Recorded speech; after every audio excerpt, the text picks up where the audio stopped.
นี่เห็นชีจีหล่อทุกคนแต่ไม่เห็ดเนื้อเบ็ดทุกคนนี่นะ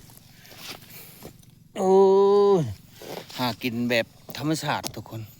หาขุดจีหล่อ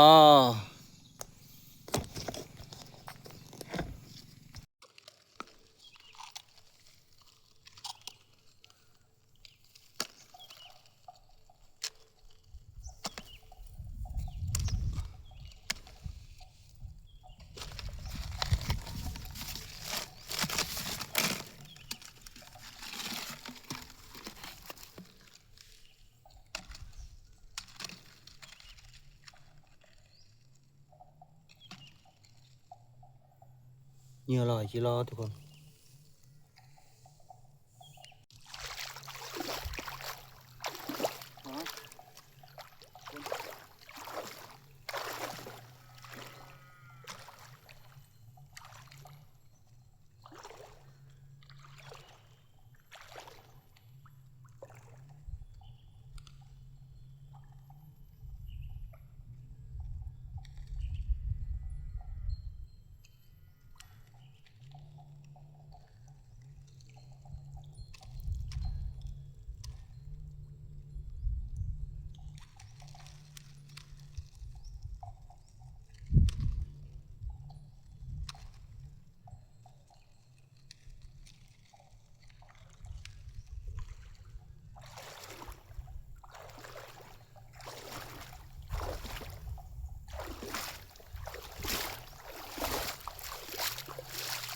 ใส่กังเว้นทุกคนแล้วก็ใส่ปะแถวนี้แหละบาแล้วจังน้อยจังไปจอบเบิ่งทุกคนฝากติดตามให้บ่คอนเด้อนี่แหละหากินแบบธรรมชาติทุกคนนี่เห็นบ่บ่หากินแบบประเภทนี้ก็โดนเติบเลยทุกคนประมาณ20กว่าปีทุกคนบ่ได้หาใส่เบ็ดใส่เหยื่อทุกคน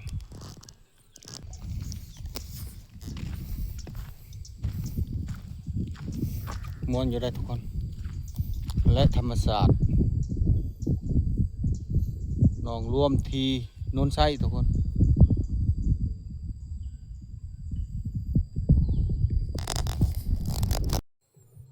จบเรียบร้อยเลยทุกคนไปหาใส่เบ็ด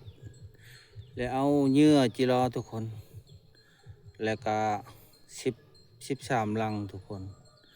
เลยทึกบ่ทึกกะจังน้อยเลยพร้อมไปเบิ้งทุกคนอยู่น้องสะร่วมทุกคนเบ็ดกับ13ลังทุกคนนี่แหละน้ำก็ยังบ่ทันเต็มทุกคนฝนบ่ตกเลยเพื่อสิได้คลิปนี่ทุกคนเอ้ยบ่แม่นธรรมดาไปหาซื้อเบ็ดแล้วก็หาขุดจิหล่อเพื่อสิสร้างคลิปให้แบบธรรมศาสตร์ให้ทุกคนได้เห็นได้ฮู้อันนั้น MC ทางชิเกอร์ทุกคนเลยว่าให้สร้างคลิปหากินแบบธรรมศาสตร์เลยบ่คอนหาสร้างคลิป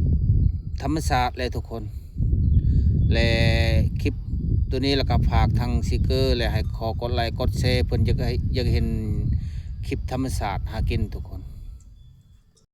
ป่ายังฮะโอ้ปลาคอทุกคนโอ้ยตะบะใหญ่กี้